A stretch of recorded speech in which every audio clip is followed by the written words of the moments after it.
Sister Xiomara currently serves as a Board Certified Hospital Chaplain at Loyola University Health System in Chicago and enjoyed working with one of our SPD interns on CPE. The title of her address this morning is The Invitation, Mutual Encounter, Mutual Accompaniment, and she hopes to convey a message that is both inspiring and desafiante.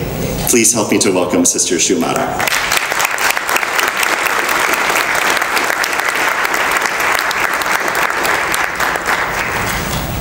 When I first was invited by Debbie, she contacted me by email and messenger, and I was 2 days away of professing my perpetual vows, and I was in my country.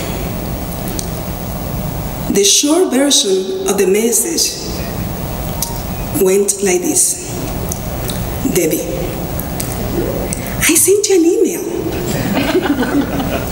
Excited to hear back from you. You know how to smile.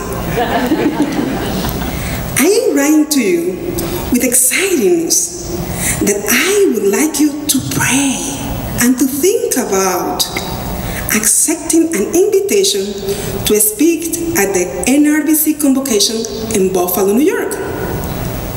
Our Convocation theme is Walk With Me, Encounter, Accompaniment, and Invitation. The thing we want you to center is on invitation. How can a vocation director animate their own weary members in the art of invitation? How can we, as religious, invite young Catholics to consider a vocation to religious life, to missionary discipleship? How can we never grow tired of echoing the timeless invitation of Jesus to follow him? I think you can do this. And if you have any questions, don't hesitate to contact me. Me on the other side, the next day. I am humbled by this invite. I need to pray about it. The details for my final vows have absorbed me. I will keep in touch. Love and peace. You cannot imagine all the feelings and emotions that went through me after that short dialogue. You know the response. I'm here with all of you. Since the invite, I have been engaged in dialogue with some of my young religious brothers and sisters from different congregations. Thus, my voice includes their voices.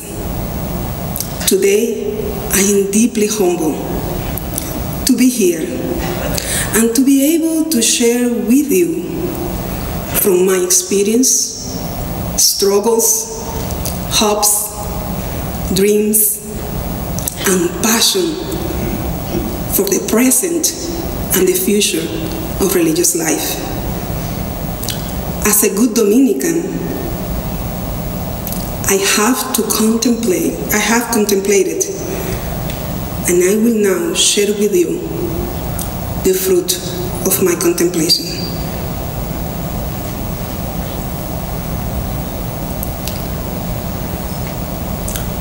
Going back to the invitation, the first question that arose in my head, why me? And I began to make all the mental excuses you could imagine as to why I was not a good fit to be here and to be a keynote presenter. Like, English is my second language. I have a very strong accent. Can you hear it? And as a Caribbean, I speak too fast. It is hard to slow down. These poor people will never understand me.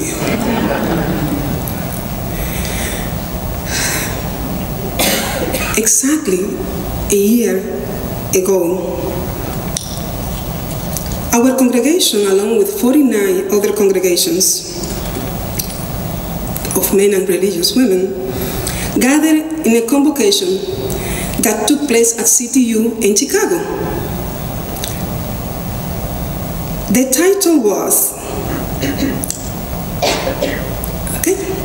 Engaging Our Diversity, Interculturality, and Consecrated Life. I had to tell that having an OP after your name can place you into trouble. So, the organizers asked our General Council liaison to select one of us to preach the closing Mass. And guess who was chosen? Me. I don't know why. The focus on engaging diversity was energizing, inspiring, and hopeful. I recall asking Maria Simperman, who is one of the organizers and is also the director of the Center for the Study of Consecrated Life. I was so excited when I approached her and said, I am so grateful to be part of this wonderful and relevant conversation on the future of religious life. She looked at me and said, you know, Xiomara, this is not for the future, but for our present. Maria's words deeply touched my heart and my spirit as I felt both inspired and desafiada, which means the equivalent of being challenged in English. Today, we are living very challenging times, both within our church, our society, and even globally. And all of us know firsthand the challenges religious congregations are facing regarding vocations.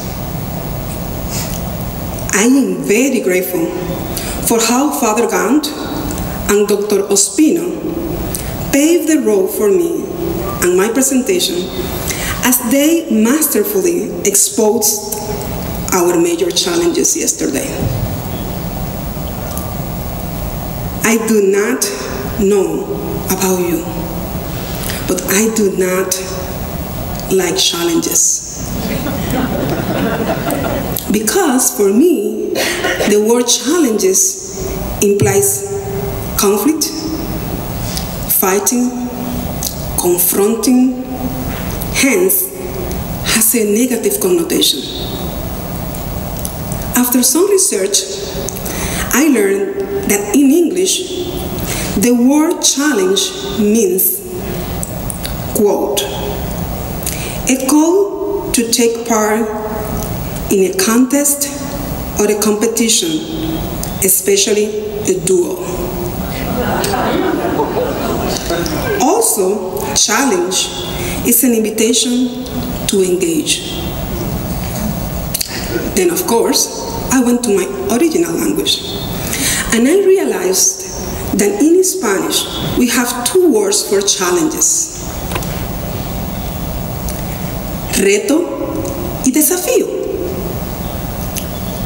These two words, reto and desafío, have the same meaning, but the difference rests in the experience. With the reto, we engage our experience with our head. But with desafío, we engage the experience with our hearts and our guts, with our core. When I thought about the title for this presentation, I stopped and I read the title for this convocation. Walk with me, encounter, accompaniment, and invitation. What I did for this time with you was intentionally work with the title, and I crafted a new one. The invitation, mutual encounter, mutual accompaniment.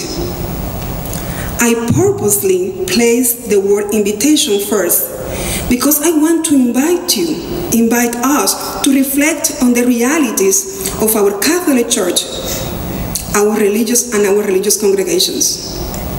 And I said, my hope today is to convey this message that is both inspiring and desafiante. As we heard yesterday, we do not need to be experts on church matters to be able to see the shift that is happening in the Catholic Church in the United States and how diverse it has become in the last decades. It was about time that projects like Engaging Diversity at CTU needed to be created to be addressed, and in order to build awareness. We know that our church and religious communities included is struggling with inclusivity, especially in how we witness our call to build the reign of God. A reign of God that we dare to proclaim and even sing, all are welcome. At this point, I would like to share with you an intercultural study. I would like to apologize beforehand if you heard this story before. If so, please bear with me.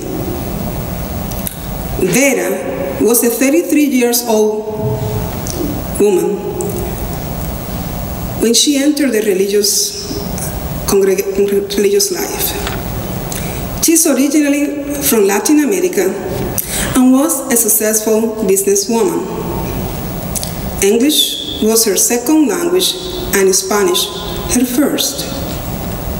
After 2 years of formation, she went to a collaborative novitiate with 4 other novices and 2 directors of formation. All of them were born in the United States. Vera was looking forward to this experience, especially after she read the handbook, which emphasized the building of a multicultural environment.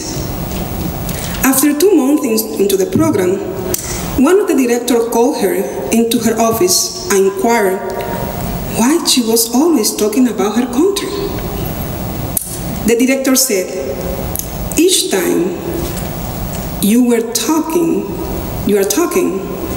you said, my country this, my country that.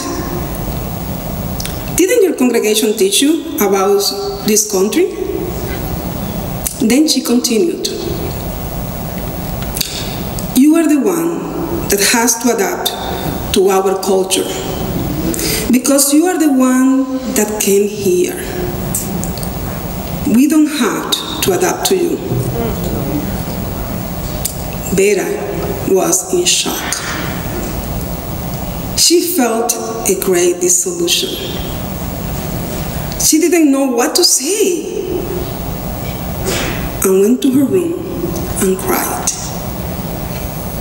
She realized that all the members of the novitiate community were originally from the same country.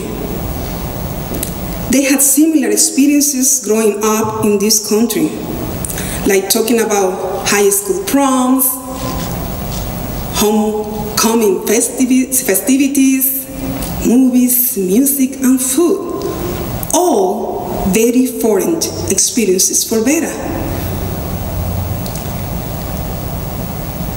In order to be engaged in dialogue, she shared her own experience of growing up in her own country.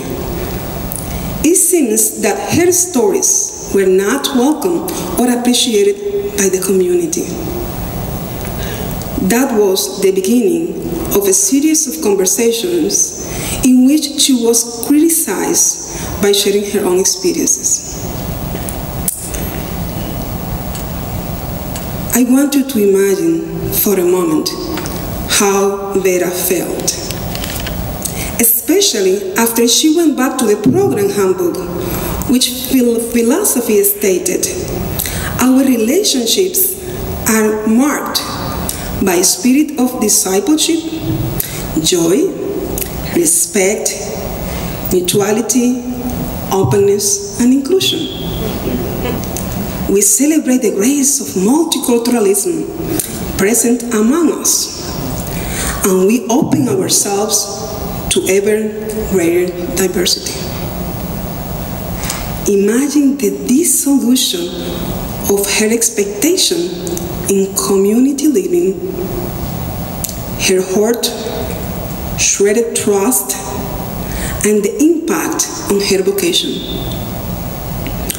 But Vera is not the real name of this young novice.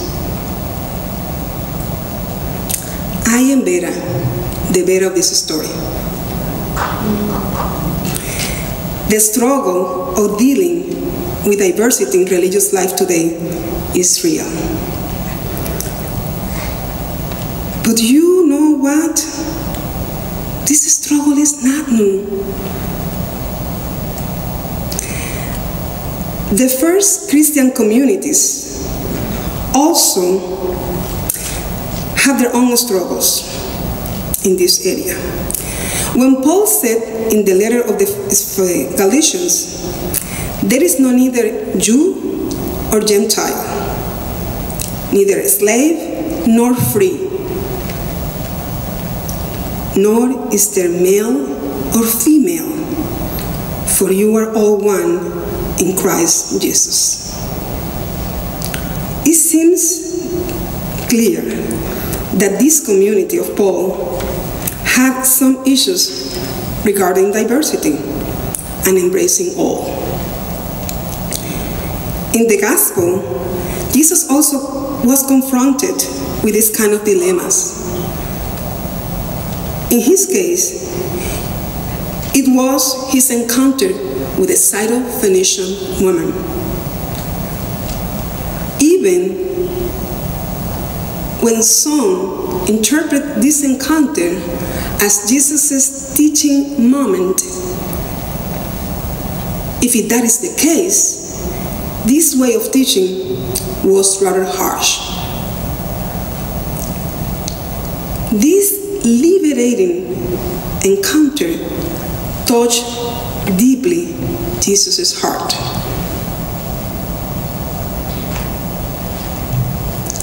He allowed himself to be transformed by the encounter with this foreign woman. It seems that this woman's devotion and vocation as a mother disrupted and transforms Jesus' missionary heart.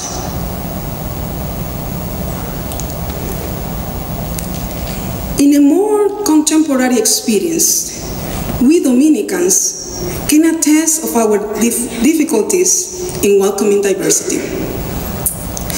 This is the case of two saints, Martin de Porres, which feast we celebrated yesterday, and our sister Rose de Lima, both from Lima, Peru. Many of us have seen the image of Martin, a very different appearance of a saint. Besides being black, he is most of the time pictured with a broom and with the strange combination of a cat, a dog, and a mouse all eating the same plate. He was the son of a free slave woman and a noble Spaniard.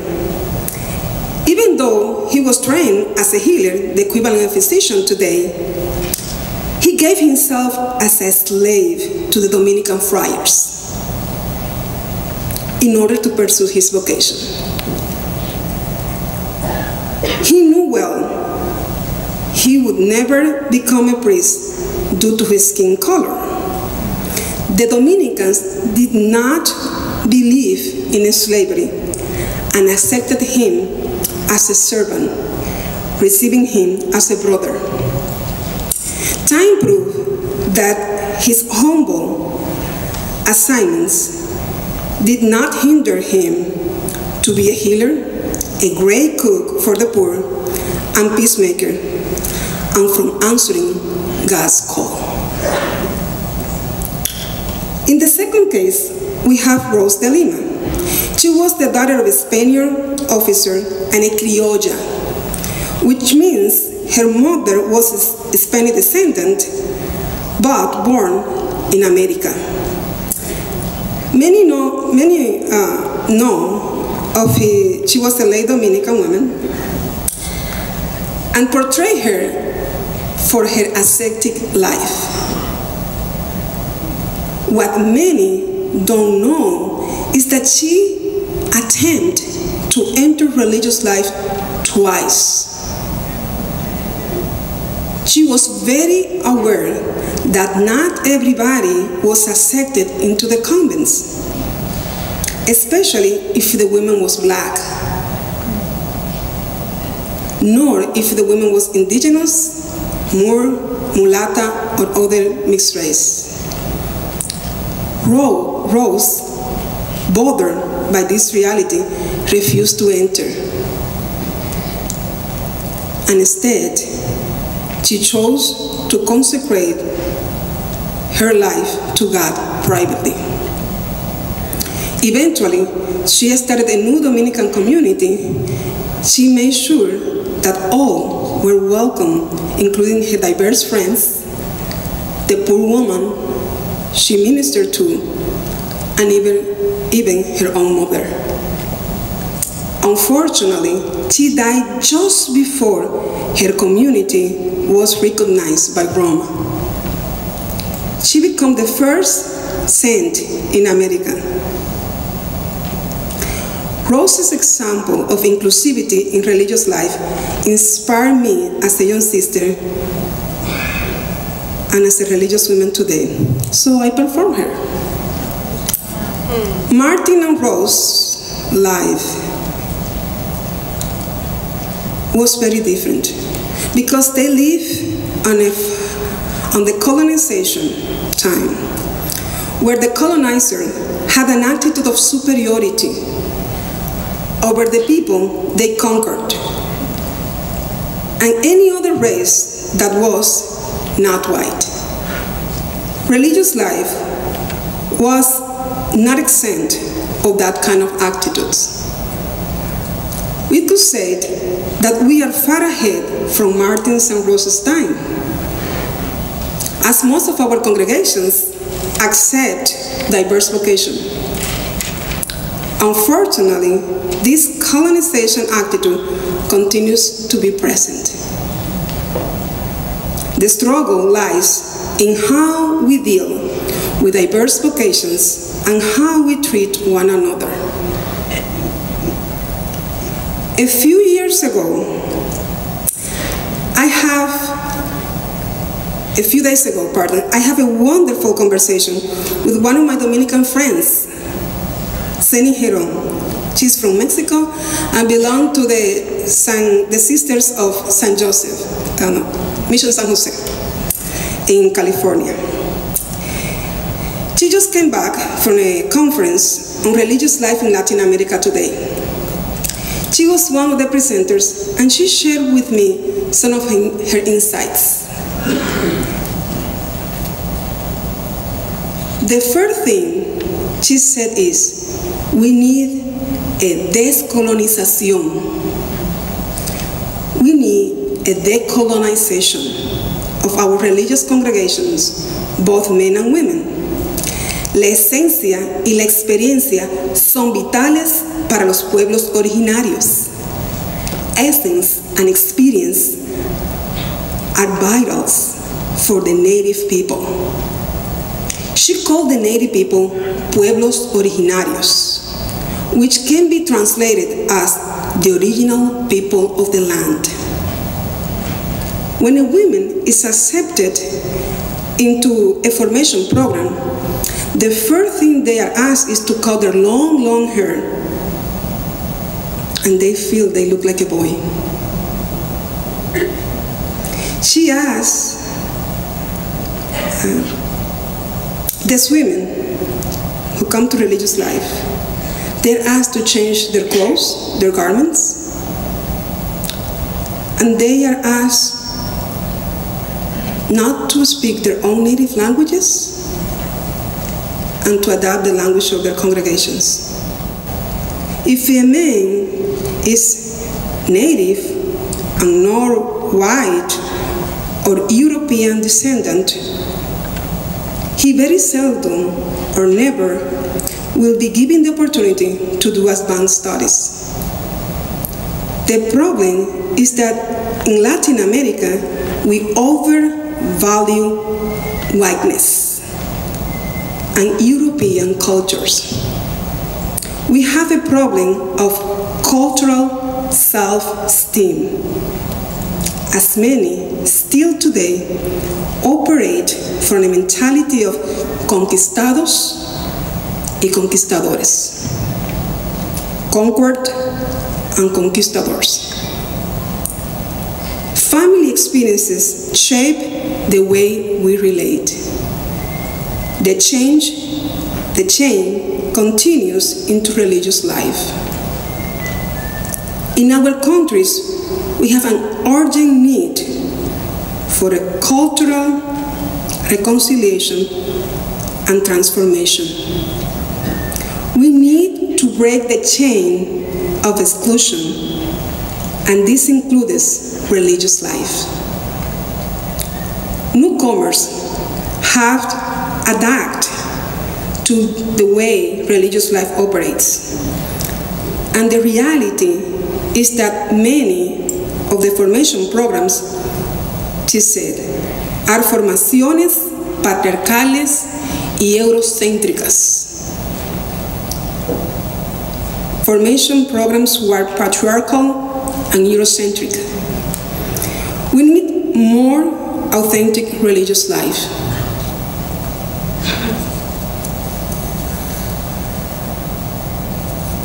As Seni said, we need more human formation programs that care for the dignity and identity of every member.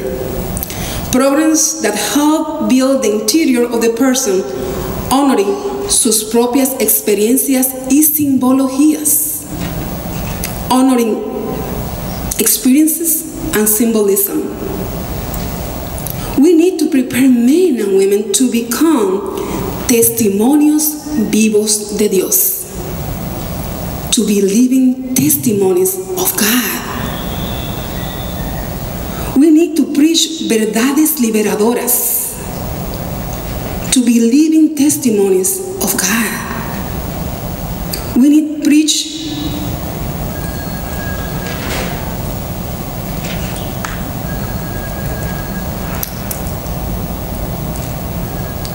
that God is alive in us.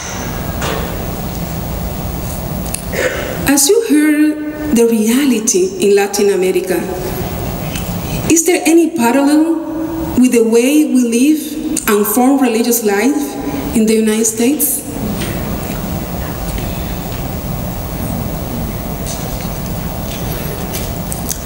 Since I came to this country 10 years ago to pursue my vocation, I had been exposed to a great variety of experience, very good and other not that good, for which I am most grateful.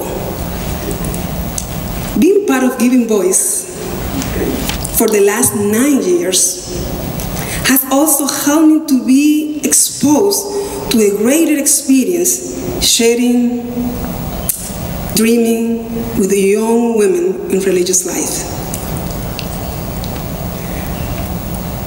And now that I am ministering and in a teaching hospital with a CPE program, I have the privilege to hear the voices and vocation stories of young and not that young seminarians that come to our program as part of their formation process. As a full-time certified chaplain, some of them are assigned to me to be their preceptor and mentor. In my experience, there is no doubt that most of these young men and women have a real vocation as they share with me their blessings, their dreams, their growth, their struggles. Many think to be impressed when they heard that I was a fashion designer. But I have to say to you, I have been impressed, more impressed by the many incredible vocations I have encountered during the last 10 years. Lawyers, Las Vegas entertainers, scientists, which one of them, her group won the Nobel Prize, FBI, former agents, chef, like a cordon bleu place, I don't know, excuse my French. I met designers, NASA engineers, zookeepers, and even peacemakers and troublemakers. To highlight a few of them. Many came not only from different professional backgrounds, but also from different races, countries, and even religions.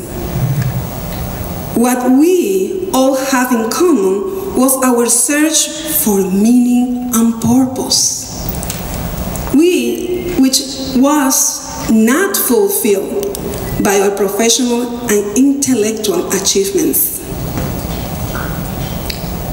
We were all seeking a deeper relationship with God through religious life.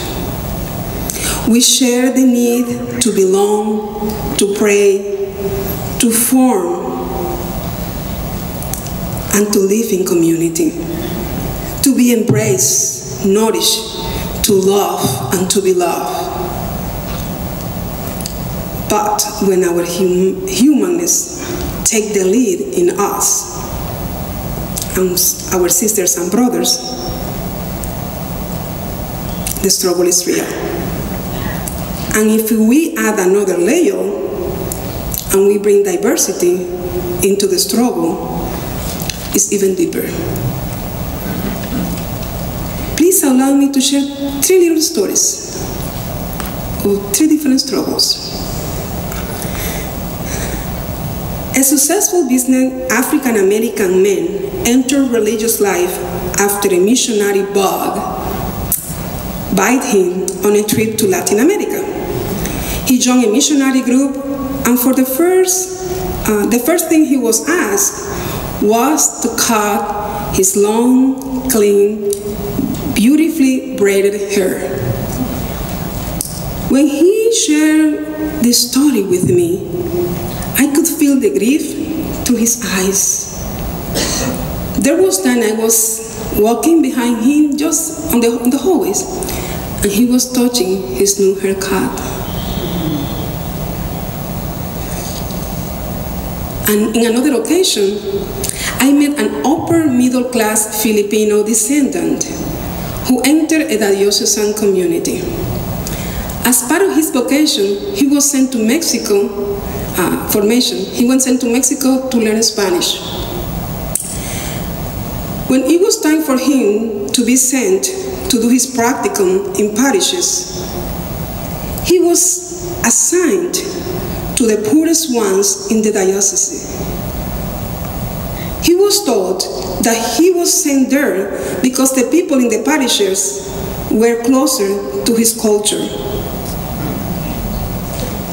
He felt lost, as he did not have the training nor the personal experience to work with the poor. I also met an African young sister who used to work in radio and TV in her own country. Before she entered religious life, she was studying in a prestigious university in the United States. I have met her sisters before through Giving Voice, but all of them were European descendant and white. A few years later, I met her, and when I asked her, why didn't come to our gatherings before? She said that when she asked to come, her formator told her that she did not need it. And perhaps at this point, you will ask, what is the good news and hope I came to share with you? Right? The good news is that despite of hardships, we all remain faithful to our call. What helped us and helped me was to find sisters who supported, listened, embraced me for who I am, showed respect, trusted, inspired, and taught me in a compassionate way. I also have a very good spiritual director. The support of my family, even from the distance, was essential. I remember one day I was homesick, and I called my home, and my youngest brother answered the phone. I didn't want him to know that I was sad. And of course, I started telling him about my trips and adventures information. At some point, he, knowing me very well, said, "Don't forget why you left us." That was a God-sent message through my brother. Another thing that helped me was my father's words when I told him that I was selling my business to enter religious life. I remember being afraid of his response or reaction.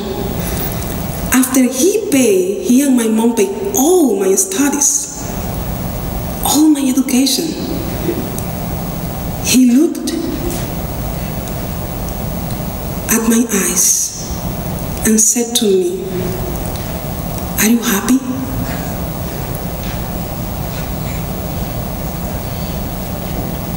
When I said to him, "Yes, I am happy with my decision,"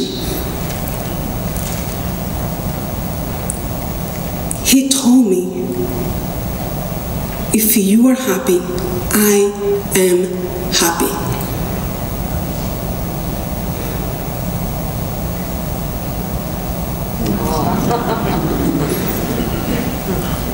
He then told me, "Remember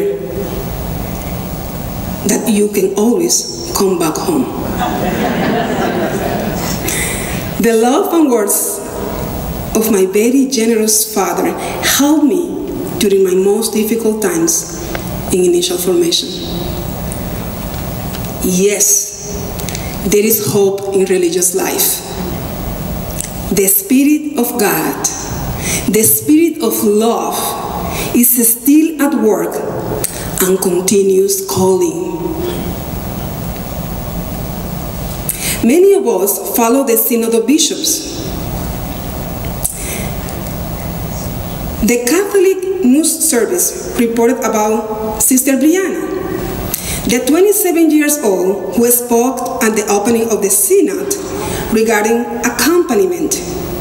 She said, young people need to be listened to, first of all, and then guided, as they discover who they are and how God is calling them to be.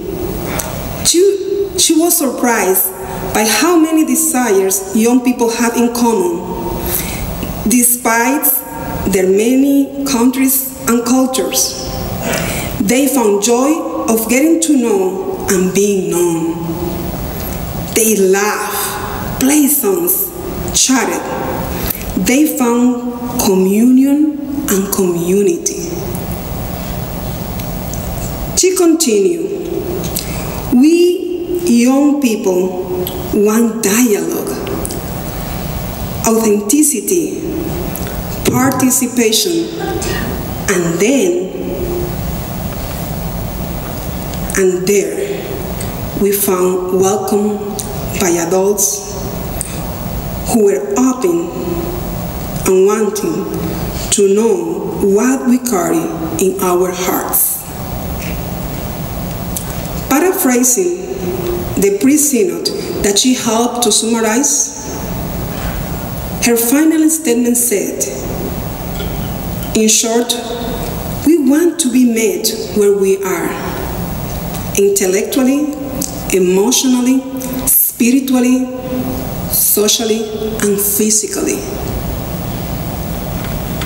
When I read Brianna's statement, my reaction was to say, yes, this is exactly what we young sisters and brothers have been talking about among us. I heard similar conversations during our gatherings when we were in formation. We talk about the same things at Giving Voice, as well in conversations with our brothers and seminarians. And truly, it gave me so much hope for the present of religious life. This past summer, a group of us in my congregation, 65 and younger, along with 10 other Dominicans from different congregations, gathered in our mother house to deepen our relationships. We gathered intentionally to come together, to really get to know each other, to bond and to form communion, and to respond God call wherever we are called to go, knowing that we are and will continue together. Our gathering ended with the profession of vows of our novice. During the opening, our Dominican brother, Greg Haley, invited us to make a preferential option for relationship. When I hear these words, I said to myself, this is it. This is what religious life needs today, to renew and to attract others. To make a preferential option for relationships. We need a better balance between mission and relationships. I believe this can be possible, but we need to start giving in, letting go, and let it be. In order to attract new vocations, we need to do some inner work, individually and communally. We need healing and reconciliation. And our communities need to be schools of compassion. Jesus showed us how a school of compassion looks like. The formation needs to be based on tolerance, patience, loving relationships, and transparency. He said to his disciples, I no longer call you servants, for the servant does not know what his master is doing. I call you friends. For all things that I have heard from my Father, I have made known to you.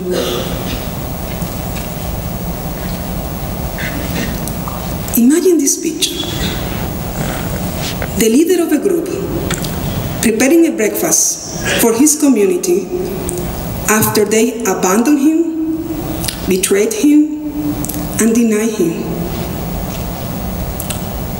Then he goes to the one who denied him not once, but 3 times. He looked lovingly into his friend's eyes and asked, do you love me? Do you love me? Do you love me? Then, my children, we all need one another to form communion, to forgive, to embrace, to trust, to respect, in order to be communion and to be the beloved community like Jesus's, to attract new vocations. Our harvest is abundant, and we need more laborers. We need to find ways to look and to be like our founding communities. Let us be brave and bold, and to question if we have any attitude that keeps us from loving and being welcoming communities. To build this school of compassion is crucial. And I invite us to integrate our heads, our hearts, and our guts.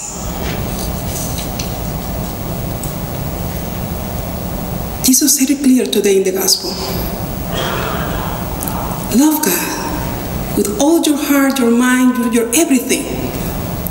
And love your neighbors as yourself. This is it.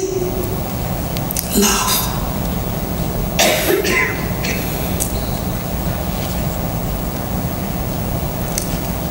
Our new neighbors in the church are very diverse, and we need to be untrained and to know how to relate to one another again. If you want to welcome diversity in your communities, you need 2 things: cultural humility and radical respect for difference. These 2 terms were introduced with me with a course I did from the California State University on palliative care. Cultural humility is a term coined by 2 women of color, Dr. Melanie Treborn and Dr. Jan Murray Garcia. This is a practice of maintaining a willingness to suspend what we know or what we think we know about a person based on generalizations about their culture in order to listen deeply to their needs and preferences.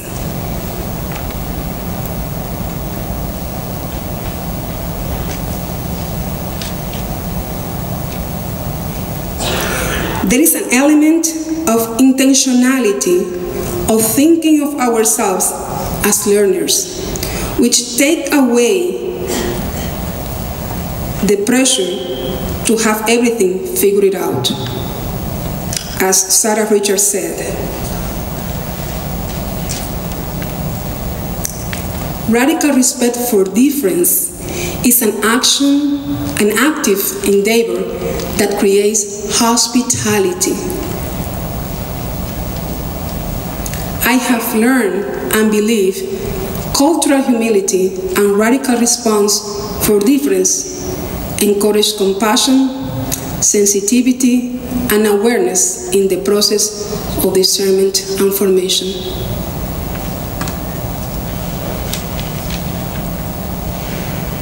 The invitation to religious life today is a call not to only change one's way of living, praying, ministering, and related, but an invitation to be transformed. And the transformed need to be mutual. We need more authentic way of walking and living together. First with one another in our communities. We need to share vulnerabilities and struggle for the mutual encounter and the mutual accompaniment to be possible. Keep the hope. As Henry Noah said, hope includes an openness by which you wait for the other to make her loving promise come through, even though you never know when, where, or how this may happen.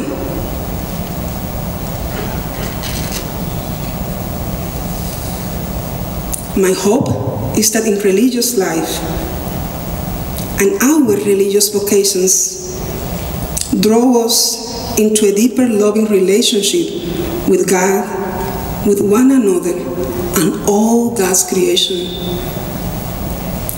And this love relationship be so profound that we produce a love aroma,